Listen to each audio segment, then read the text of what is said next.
Really, our mission is bringing family and friends around the table. What is up, guys? Welcome to a kind of a different version of At the Table with Ryan Lane. So you guys always hear me reference Jeremy or Jason or one of the guys that's usually behind the camera, but today we're grilling Jeremy. Right? No, you're definitely not grilling me. Or we're not. I think, yeah. So this is just going to be a little bit different. So ultimately what we want to kind of do is tell you a little bit more about Lanes and just how it came about. And so I think the idea is Jeremy's going to just ask a couple questions. Yep, we're going to do a couple kind of like inside Lanes questions. I'm on social all the time on our accounts. Me and Ryan share our accounts. So I get all the questions, all the stuff. So the number one question that we get like all the time is basically like, where did this all start? Like, how did this all begin? You know, how'd you get to Rubs? Like, it's like you came out of nowhere. So I think it'd be good for you to just tell the whole Lane story, just from back when you had your little easy bake oven as a little baby Ryan. Man, you can tell I've been eating muffins my whole life. You know what I mean? Actually, I really just ate the icing, and I didn't even bake anything. I just ate it's the the little sandwich. Icing. Did you it's make like, you ever notice like with cinnamon rolls, like the little, like the round things when you pop them, they only give you this little thing of icing. It's so sad every time. Yeah, it's enough to cover cinnamon roll. It's bad, and then it melts if it's too hot, and I just want more. Okay, well, I've already screwed this up. So where were we? What I would say, that's a great question, and I will also say if you haven't checked out the blog on the website, it kind of gives like a little overview. But the Ryan blog, we have recipes, and we have like the founder blog, so you can go and all your crazy thoughts. It's kind of a crazy story. So in fact, Stacy and I were walking yesterday, and she's like, Rye, this is like the longest you've done anything in your life. So after college, I kind of had a run of, I did everything from selling like kitchen cabinets. And when it's funny, when we were talking to Ray last week and he was talking about selling vacuum cleaners, I was like, oh my gosh, I kind of had like a very similar thing. So I worked for a company called Taylor Construction right out of school. And it was like, I saw like the dollar signs. I was like, ooh, commission, all like I could kind of decide how much I could make. That didn't last very long. I was not very good at it. And you'd had to just drive all over the place. And I was like, it just didn't work for me. But then I got a job as a service consultant at an Audi dealership, which I love. I think each job kind of led up to what we do now. Okay. But so here's the thing. I don't know anything about cars. I know that I can get in there, and now I don't even have to turn a key. I can just hit a button and it just starts up. It's super easy. But I've never been a car guy, but I absolutely loved like working with the people. So the team that we had there was amazing. Most of them had been there for a long time. Some are actually still there, but it was close to home. It was a great work environment, and I just loved working with the people. But eventually Stacy and I got married and we moved to Sugar Hill. And so the drive was kind of a long way. And I was working maybe 70, 80-hour weeks. Like it was nuts, but because we were open 6 days a week and it was just long days. And so I went from that, I got my real estate license. And so I did, you probably don't even know. I won't even know this one, so I had my real estate license. I did commercial real estate for a little bit and then some residential. And what was your biggest sale? I don't know. So on the commercial side, it was a lot of like leases, like doing lease agreements and stuff like that. Nothing that I remember thinking like, I'm going to do this the rest of my life. Okay. Like it wasn't easy, but it was just a change from what I was doing. And I think I enjoyed some of the piece that came with it. But it's like service sales kind of area. It's all like really leading up to it. I went from that into mortgages. So I think I love like on the real estate side, like I always saw the mortgage side of it. And I was like, man, you can work directly with the people and just help them out. I think for mine has always been like a customer service like side of it. And so I did that for 4 or 5 years, mortgages with a couple different companies. Actually, the same team, we just changed companies. a couple times. So back then in that day, mortgage business was getting just swallowed up. It's like, bigger companies would buy a bunch of little ones. And then my brother started Encore Advisors, which is an insurance brokerage. And so what they do is they work with all the big carriers, your Humana, your Blue Cross. And so they like, if you needed health insurance, you would go to him, or life insurance or something. And he would shop it out and see like what the best deal is. And I worked with Brett for about 5 years. And here's the thing. I can say this, like, in fact, I hated insurance. I still hate insurance. It's so similar to barbecue. I don't understand. I know. You need life insurance because of barbecue, right? But I don't know. For some reason, there was just something about it that I had a hard time understanding it and just grasping all the different rules and regulations and everything behind it. But I wouldn't trade it for anything. Like, I learned so much from, and what's crazy is my brother is 2.5 years younger than me. And I think he grew up way faster than me. And so I have always looked up to him. Yeah. He looks way older than you. Yeah. Not because he's taller, but like, just because I've always he's always, just seems so much wiser, like more mature and wiser. And I learned so much. In fact, I would say that Lanes wouldn't be where it is today without kind of the lessons I learned along the way. And maybe that's another podcast is like, but anyways, I know we don't have a ton of time. So I did that for about 5 years. Okay. And along the way, so what we did is group health benefits. So we worked with small to mid-sized companies. So like anywhere from like 2 to 100 employee companies. And we worked directly with the business owner, which I absolutely loved, or like with the head of HR.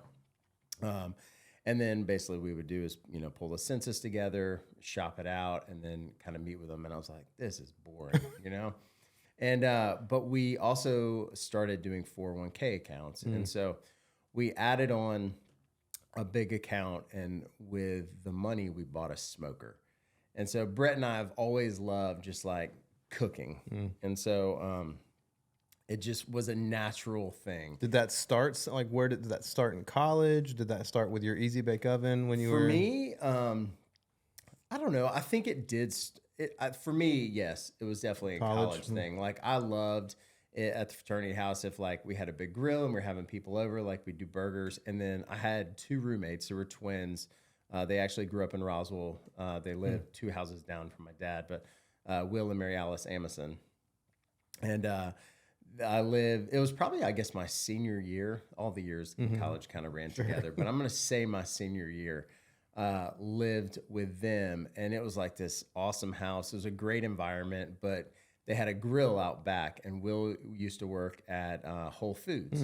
And so he'd go home to work for the week, and he'd come back and he'd bring like things that like lamb chops and Brussels sprouts and chicken and steak and like all these things that I was like, man, this is way different than like a Blimpie sub. Right. Like, I was a guy who'd go get a foot-long Blimpie and a Dr. Pepper and eat half at lunch, half at dinner. You know what I mean?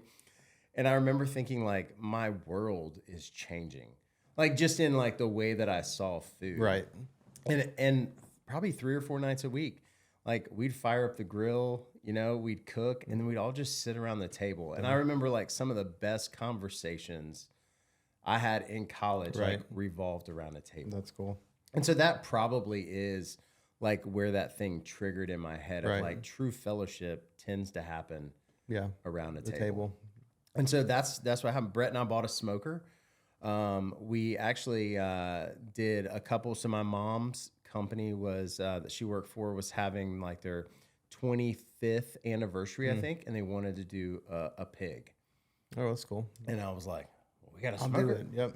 We can do it. And I remember I was like, but Mom, if we're going to do this for like 100 people, like, I don't want to just show up, smoke this thing, and it suck, right? So I was like, I need to do a practice pig. I didn't tell Stacy this. And so one day her and the kids came home, and there was a pig, a dead pig, in the garage, like on a rack. And I remember her being like, what are you doing?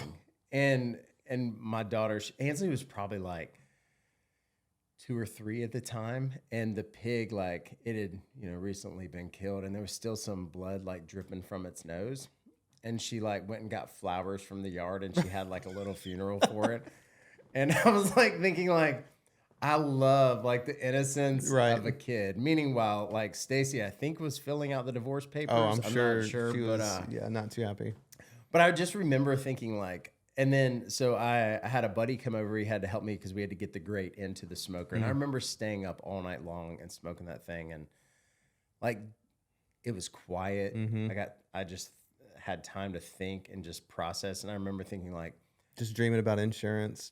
I remember thinking, like, I'm not in the right business. Like, this is not what I was put on this earth. Like, you'd rather sit overnight watching a dead pig, throwing wood in a fire every 2 hours, and like knowing that that pig is gonna feed a ton of people. And so Brett and I, it was a couple weeks later, we like stayed up all night at my mom's work. We cooked, we got everything ready. And I remember like setting up and serving the team. And it was like, it really was like, I would like, you come out of your body and you're looking over and you're like, this is it. This is it. But I was scared. Like, here's the thing, man, fear will crush you. And I think I had 2 young kids. Stacy was a teacher. She taught at BCA, the local, it's, like a private little Christian school. And so I don't know if people don't know this, but like, it's not the public school system. So budgets are a lot smaller. Like, you're doing it because your love for Jesus and kids is huge, right? You know what I mean? It's a calling. But that being said, I would be walking away from a book of business and some like security, like, and I put more security in that than, what I felt like I needed to be doing. And I remember Brett and I, this is probably months later, we're leaving a renewal meeting and we're sitting in the car, and he looked over and what's crazy, it was at my dad's office. And so we did their insurance too. And he looked over and he was like, "What are you doing?" And it was one of those, like, he said it out of love. Like, what are you doing? Like, and I was like, well, we just got done with the renewal meeting. We're about to go to the next meeting. He's like, no. What are you doing? Like, what are you doing with your life? Right. And I remember thinking, like, I don't know. Like, I'm just going through the day. Right. And he's like, dude, that is no way to do it. He's like, I promise Encore will be just fine if you're not here. Like, I think he knew that my heart wasn't in it. As his brother, I would still give what I needed to give, but my heart wasn't in it. But didn't you on some of the meetings like do barbecue? Yeah, well, that was my favorite part of it. Yeah. And so like we would cook, I would go in, I would feed everyone. So they're always, here's the thing with barbecue. When you roll in with barbecue, all smiles. I don't care if you're at a funeral. Like, they're still happy, like, hey, someone had to die, but we get to eat. You know what I mean? And so you cut that out. But the truth is, like, barbecue makes people smile. Yeah, absolutely. Because I think somewhere it triggers like a feeling they had when they were younger.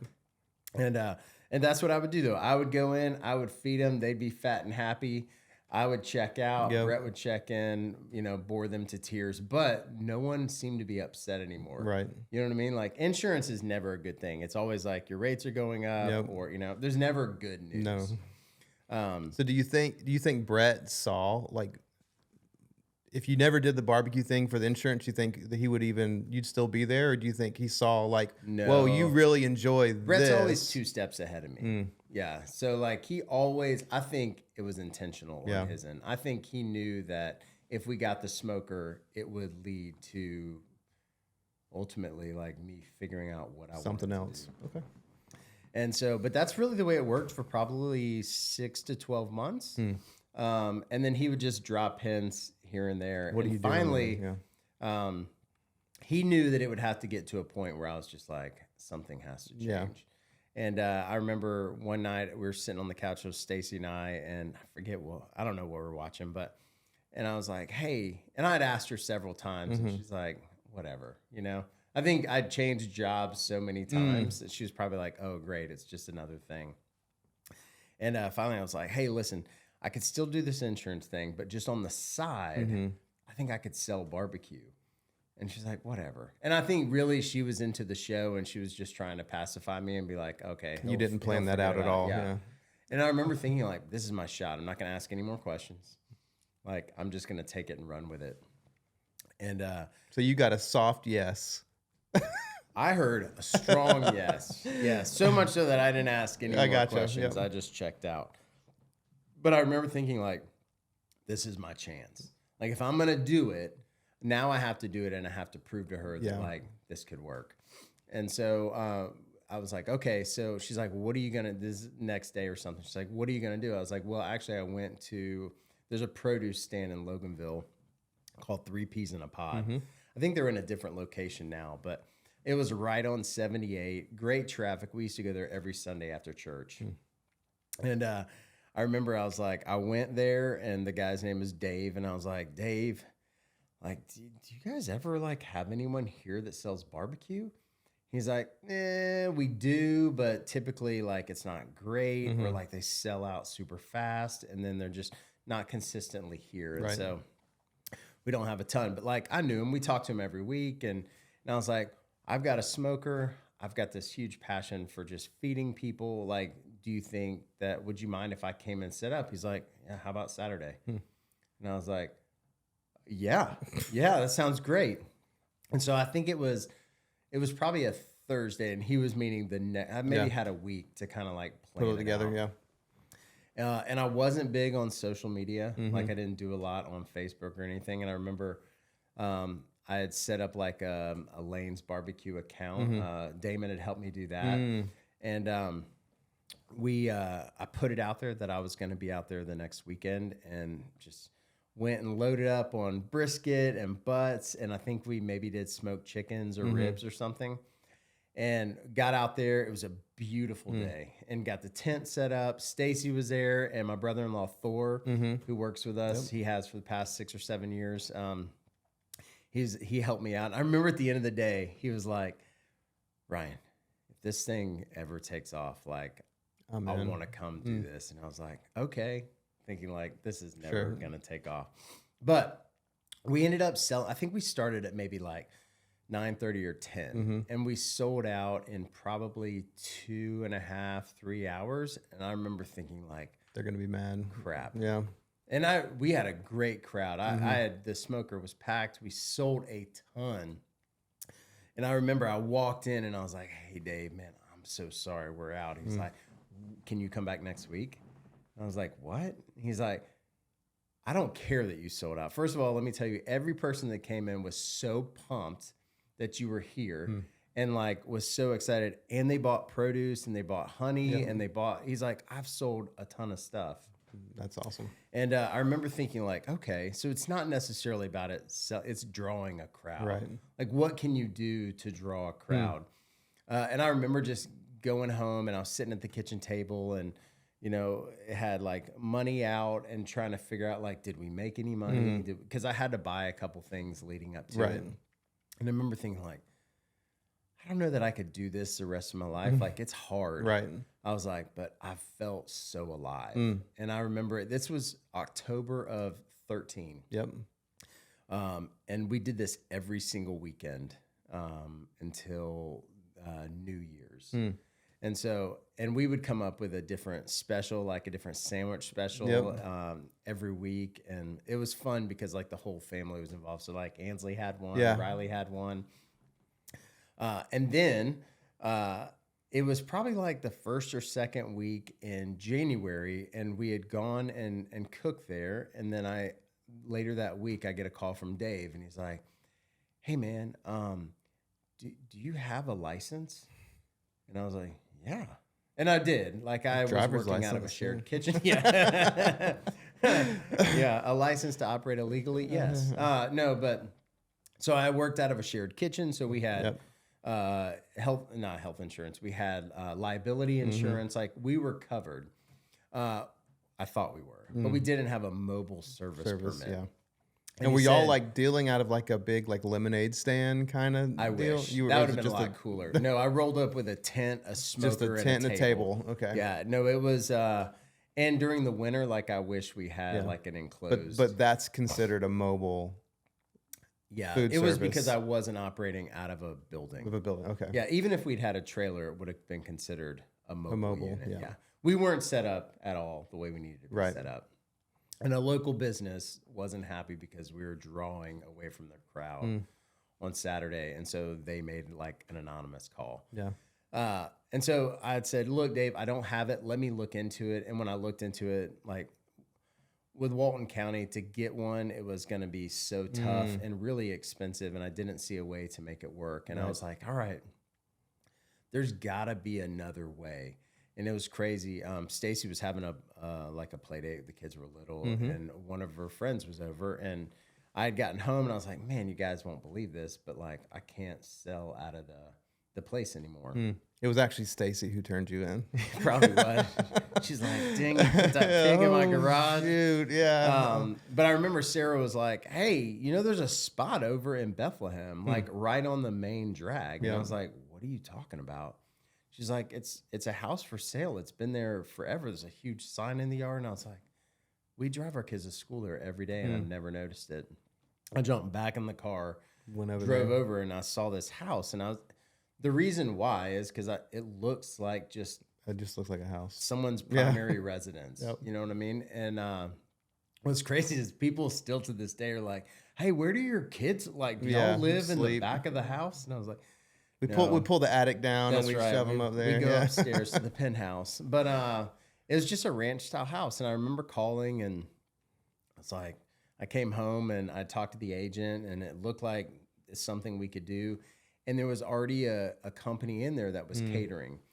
And so I was like, man, somewhat set up already. If we could buy the house, give it like another year or two, have someone paying the rent, and then I could just work out of the backyard. All your like mortgage, that was like your real estate mortgage, like that thinking. It was it. Like I was like, if we can have someone cover it, cover the expense, but like we have the kitchen now when we need it. That's cool. And it was a company called Cornbread and Caviar. Miss Jane, her and her mom were like they were the sweetest ladies. I think Jane is still catering, but she was amazing because I remember like from 3 Peas in a Pod, every time we would go like sell barbecue, it would turn into catering events. And so I would be selling on the weekend, and then every now and then I would have catering opportunities events too. That's cool. And so Jane had been operating a catering business for probably 30 or 40 years, and she was just amazing at it. And so I was able to kind of like pepper her with questions over the next year and a half. That's cool. But so this was January. In January, when we bought the house, I told Brett, and I had a conversation. I was like, look, man, you already know I'm not good at multitasking, and like I can't do 2 things well. And he's like, okay, so what do you want to do? And he already knew. Yeah. Like if I had said insurance, he would have kicked me. He probably fired you. It was his way not to like throw me out. Fired by your little brother. But I think that's the best part about love is sometimes like to love someone, like you have to like make it uncomfortable. Do the tough things, yeah. And so I remember going part-time in January. And so I was working maybe 2 or 3 days, and the rest I was catering or trying to like drum up activity. And February, I quit. And so I remember going in, and he's like, look, this isn't working. I was like, oh my God, I feel the same way. But we had this conversation. I did not have the conversation with Stacy. And I remember getting home, and I'm like, I'm done. She's like, what? Like, we didn't even talk about it. And I remember thinking like, man, I've got to include her in more. I think I felt this like sense of like, I've got to make it happen. Yeah. And the truth is, like, we're a team. Yeah. Like, I didn't have to make anything happen on my own. Like, I needed her. She seems to be like the wisdom part of y'all. Yeah. So I went from like my brother, who's got a lot of wisdom, to Stacy, who is always like the greatest sounding board. Because I think she just comes at it from a totally different place. Like her thing isn't cooking, and it's not food. And so I think she comes at it from like a people perspective, which has always been huge. That's so cool. But I remember sitting down that night, and I was like, look, I know we should have talked about this before I did this, but I was like, I promise you, like, this is what I'm supposed to be doing. And she was probably like, just like Service Yeah, consultant, mortgages, selling windows, mortgages, real estate, insurance. I was like, all of that was a buildup yeah. to do this. I was like, I swear this is what I'm supposed is to it. be doing. And she's amazing. She was Yeah. like, okay, let's do it. And it was never like okay, let's do it. But if it doesn't work, I told her, I was like, this is it. And so she was 100% supportive. That's what I always tell people. When you came on board, I was like, if Jacqueline's not in this, like, it's tough to be 100% because this is a very demanding business. Small business is tough. Oh yeah. It's going to require a lot of hours, a lot of just your thoughts are controlled by the business at times. Yeah. And so, and my wife believed in the brand before I did. Yeah, I remember she had it. We haven't even much. talked about the fast lane. Yeah. And so, but that's what I met Jacqueline first, and she taught at the school with Stacy. But I just think if you're going to start something and you're married, I guess we can say that if you're just starting by yourself, who cares? But if you are married, it is essential for your partner to be 110% because it's not if it gets hard, it's when it gets hard. It's going to get hard, and it's going to get hard quick, and it's going to happen a lot. Yeah. And so I think if you have someone on the other end saying, I told you so, that's so tough. Oh yeah. No way. I think with her, she was like, no, you promised this was going to work. So what do you need? Yeah. Let's figure just this out that accountability. Together. Yeah. And that's really been the toughest part as the business grows. So now we have 32, 33 employees. And I think sometimes we'll be having conversations or, then I'll be talking with Karen or Thor or something like that. And it feels like I got to make 1,000 decisions a day. Sometimes I'll make a couple of them and then 3 weeks will go by and Stacy's talking to someone. She's like, I didn't know you did that. And for me, it's not like I wasn't trying to not include her. It was just and she's not saying it that way either, but it's but I sometimes forget, maybe I should stop, go home, let's have a conversation and bring her more into the fold, I guess. And so it's tougher as there's so many moving parts. It was easier when it was just me and her. Oh yeah. You know what I mean? And I'm trying to do all the cooking, the buying, the invoicing, the everything. Yeah. She was my sounding board. But now there's just a lot more sounding boards. A lot of noise, yeah. I know I said a lot. I don't know if That's it. No, I mean you took us from where you started, to now, and we didn't get to the rubs and seasonings, but I think we'll probably hit that on another episode. But that's good. That's perfect. This is exactly what we wanted. So that's a good answer. Look, if you guys have any questions for Ryan, reach out through Instagram, DM, Facebook. It doesn't matter. Me and him are active there. We're going to start keeping up with these questions, and then we can start maybe answering them during some of our podcasts. Heck yeah. Yep. All right, guys, make sure you subscribe, follow. Share. We don't do any advertising like this. We want this to just be a connection with us and you guys and our guests that we have on. Ultimately, it's just about telling stories, and I think we all go through things, and so this is kind of a place that we can kind of talk about the challenges we face. But so just make sure you share it with a friend. Like it. We love seeing the comments, so keep them coming. Yep. We'll see you soon. Thanks.